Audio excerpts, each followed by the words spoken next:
बहू का बर्थडे। रीना ने आंख खोली और बड़ी फुर्ती से उठी। बाप रे, 8 बज गए। ये कैसे हो सकता है? मैं पिछले कई सालों से इतनी देर तक नहीं सोई हूँ, फिर आज यो कैसे हो गया? आज स्वाति की तो स्कूल गई। रमेश को अब ऑफिस के लिए देर हो जाएगी। फालतू में अब उनकी बातें सुननी पड़ेगी। बस सब तो ठीक है, लेकिन माँ जी वो दिन भर में कितनी बकबक करेगी और मुझे इतनी देर कैसे सोने दिया उन्होंने? अब तक तो उन्होंने घर सिर पर चढ़ा लिया होगा। क्या हुआ होगा? रीना जल्दी उठने लगी। रमेश खुश चेहरे के साथ आया, वो भी तैयार होकर। Good morning Reena. रीना क्यों उठी तुम? सो जाओ ना आराम से, मैं आज लंच कर लूँगा ऑफिस में। सच कहूँ तो मुझे जाने की इच्छा नहीं है, लेकिन बहुत महत्वपूर्ण मीटिंग है ना, मुझे इसलिए जाना ही पड़ेगा। पर मैं जल्दी आ जाऊँगा, शाम को बाहर जाएंगे घूमने। बाय। रीना को बिना कुछ कहे रमेश ने उसे गले से लगा लिया और उसके माथे को चूम कर चला गया। रीना झट से बाहर आई। किचन से कोई भी आवाज़ नहीं आ रही थी और जब वो बाहर आई तो पापा जी की थाली में इडली बड़े दिखाई दे रहे थे। सांभर से बहुत अच्छी महक आ रही थी, लेकिन वो पैकेट से सांभर नहीं निकाल पाए। ये लोग कंटेनर में ठीक से क्यों नहीं दे सकते? अगली बार कंटेनर घर से ही दे देना। और इस घर में मुझे एक चम्मच भी नहीं मिलता।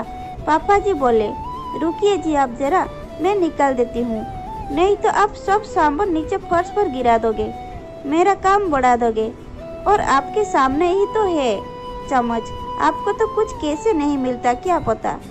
एक काम करो, आप ये प्लेट लेकर टेबल पर बैठो, मैं देती हूँ सांभर और चटनी निकाल कर। और धीरे बोले जरा, बहू कभी नहीं सोती इतनी देर तक। आज सोई है तो शांत रहे, नहीं तो आपकी आवाज़ से उठ जाएगी वो। बहू जब उठेगी तब दूंगी गर्म करके उसे भी, ये उसका मनपसंद नाश्ता है। रीना आश्चर्य से यह सब देख रही थी। अरे बहू, उठ गई तुम? क्यों उठी? चलो अच्छा हुआ उठ गई। तुम्हारे पापा जी तुम्हारे मनपसंद का बड़ा सांभर लाए हैं, गर्मा गर्म खा लो, फिर बाद में चाय पियेंगे साथ में। माँ जी ने रीना को टेबल पर बिठाया। स्वाति कहाँ है? दिखी नहीं, रीना ने पूछा। अरे बहू, मैं उसे स्कूल बस में बैठा कर आया। गई वो स्कूल, होशियार हो गई है अब अपनी स्वाति, जल्दी जल्दी करती है सब अपने काम, तकलीफ नहीं देती है वो अब। हाँ, बैग बहुत भारी है, पर उसकी वे लोग यह नहीं समझते कि बच्चे पर इतना बोझ नहीं डालते हैं। मुझे क्या बोली वो पता है? बोली, दादाजी मैं बिग गर्ल हो गई हूँ अब, और गुड गर्ल भी। अब मैं आ जाऊंगी अकेले घर पर, आप मत आइए मुझे लेने के लिए। दादाजी पति की प्रशंसा में मग्न थे। हाँ हाँ, मेरी बेटी समझदार हो गई है, सिर्फ दूध पीने को नाटक करती है, लगातार बड़बड़ करती रहती है, बस खाना ही ठीक से नहीं खाती। अन्नपूर्णा उसके पेट में है, इतनी ऊर्जा कहाँ से आती है क्या पता। अरे रीना, खाओ तुम बड़ा सांभर, ठंडा हो जाएगा। और चिंता मत करो तुम, मैंने स्वाति को पराठा करके दिया है, छोटा सा खाया उसने और टिफिन में भी ले गई। माँ जी बोली, क्या पापा जी? माँ जी, मुझे उठाना चाहिए था, आपने क्यों किया सब काम? जाने दो, खाने में क्या बनाऊं? रीना ने अपराध बोध से कहा। रीना तुम कुछ मत करो, तुम्हारी बीसी है ना, आज तो मस्त मौज करो। हमारे पड़ोसी में वो चंदा आती है ना खाना बनाने के लिए, उससे बोला है मैंने, आज से रोटी बनाने के लिए बाकी का काम मैं कर लूँगी। तुम कितना काम करोगी अकेली? तुम्हारी क्लास, स्वाति का होमवर्क, बाहर के काम, ये रमेश भी कुछ काम करके मदद नहीं करता, तुम्हें सबके पीछे पीछे दौड़ना पड़ता है। अब आराम किया करो तुम, नहीं तो ऐसा करो ना, तुम और रमेश 4 दिन के लिए घूमने चले जाओ। बहुत दिन हो चुके, वैसे भी तुम दोनों कहीं गए नहीं हो। स्वाति को यहाँ ही रहने दो, हम संभाल लेंगे उसे। आपको भी एक दूसरे के साथ वक्त बिताने की ज़रूरत है, माँ जी बोली। नाश्ते के बाद माँ जी ने चाय बनाई और तीनों ने बातें की और चाय पी। रीना का दिन अच्छा गया, बीसी की सहेलियों के साथ मस्ती की। कल उसका खास दिन था, लेकिन आज उसका जन्मदिन उसकी सहेलियों ने मनाया। उस वजह से वो कुछ ज़्यादा ही खुश थी। रमेश जल्दी घर आऊँगा ऐसे बोला था, पर आया ही नहीं। दोस्त की आज पार्टी थी तो वो घर देर से आने वाला था। माँ जी और पापा जी भी सो गए।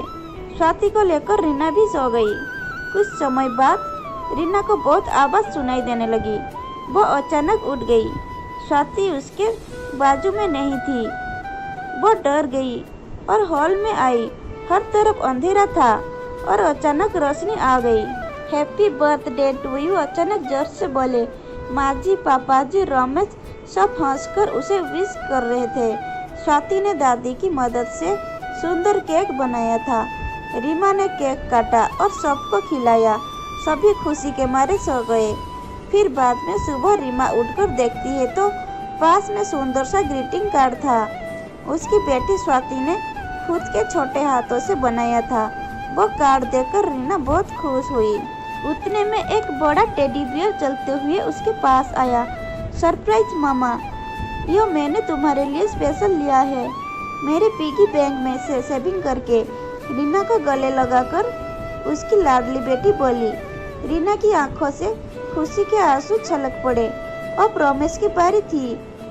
उसने रीना से कहा कि वो अपनी आंखें बंद कर ले और उसके लिए लाया हुआ खूबसूरत हीरो का हार उसके गले में डाल दिया और उसे आईने के सामने खड़ा कर दिया।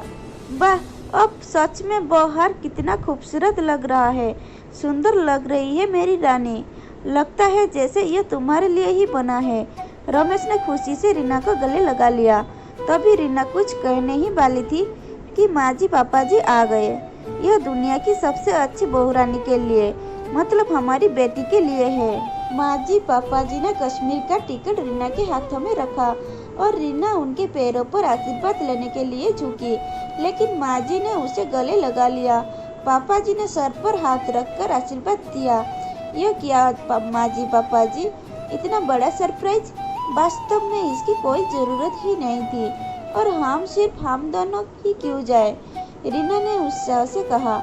नहीं नहीं, हम बूढ़ा लोग क्या करेंगे वहाँ? वैसे भी आप दोनों को इसकी ज़्यादा ज़रूरत है और हम स्वाति का भी अच्छे से ख्याल रखेंगे ताकि आप दोनों फुल एंजॉय कर सके। वो सेकेंड हनीमून क्या बोलते हैं ना, वो आप आ जाओगे तो हम चले जाएंगे। पापा जी ने धीरे से रमेश को आंख मारी। रीना और रमेश दोनों शर्मा गए। चलो पैकिंग करो, आपको कल सुबह निकलना है। और आज क्या क्या खाना बनना है? आज रीना की पसंद का माँ जी ने फरमान किया। दिन आनंद में गया। शाम को रीना की आरती करके माँ जी, पापा जी ने उसे ढेर सारा आशीर्वाद दिया। रीना इस प्यार से पूरी तरह अभिभूत थी। पूरी तैयारी हो गई थी। कल सुबह जल्दी जाना है, इसलिए बैग भर के रमेश रीना तैयार थे। कश्मीर के सपने देखकर रीना को कब नींद आ गई वो उसे समझ में नहीं आया। दोनों कश्मीर पहुंच गए जैसे स्वर्ग ही हो। कितना खूबसूरत था सब कुछ। रमेश, रीना सब भूलकर एक दूसरे में खो गए थे। यह हंसी वादियाँ, एक खुला आसमान। रमेश गाना गा रहा था और रीना जैसे नए नवेली दुल्हन की तरह शर्मा रही थी। एक दूसरे के ऊपर बर्फ के गले फेंककर छोटे बच्चे जैसे दोनों मस्ती कर रहे थे। दोनों आज आइस स्केटिंग के लिए आए थे। बर्फ में ठीक से खड़े होने में असमर्थ रीना एक दूसरे को ठीक करने के दौरान अपना संतुलन खो बैठी और वह जोर से गिर गई। आंखें खोलकर देखती है तो क्या, उसके बेड के ऊपर से वो गिर गई थी। बाजू में रमेश सोया हुआ था, मतलब वह सपना था। इतने में बेल बजी, दूध वाला आया होगा। वो बाहर आए। उतने में उसकी सास उससे बोली, अरे रीना, हर रोज कैसे देर से उठती हो तुम? 15 मिनट देर हो गई आज तुम्हें। जल्दी करो, अब चाय बनाओ और नाश्ते में कुछ अच्छा नमकीन बनाओ। और मेरी सहेली आने वाली है, आज कुछ अच्छा खाना बनाओ उनके लिए। और हाँ, घर पर ही रहना, आज कहीं बाहर मत जाना। माँ जी की रोज की कटकट चालू हो गई और रीना सचमुच सपने से हकीकत में आ गई। हमेशा की तरह हर कोई उसका जन्मदिन भूल गए थे। रोज रोज की भागदौड़, घर के कामकाज, सास के ताने, ससुर की फरमाइश, पति की धुन पर नाचने और बेटी की लीला देखने में वक्त उसका दिन कब खत्म होता था वो उसे भी समझ में नहीं आता था। जिंदगी भर दिन खराब लगने लगी, लेकिन कल उसने बहुत अच्छा दिन जिया। लेकिन इस एक रात के मीठे सपने में उसने इतने खुशनुमा पल जी लिए थे जो उसके लिए क्या कम था।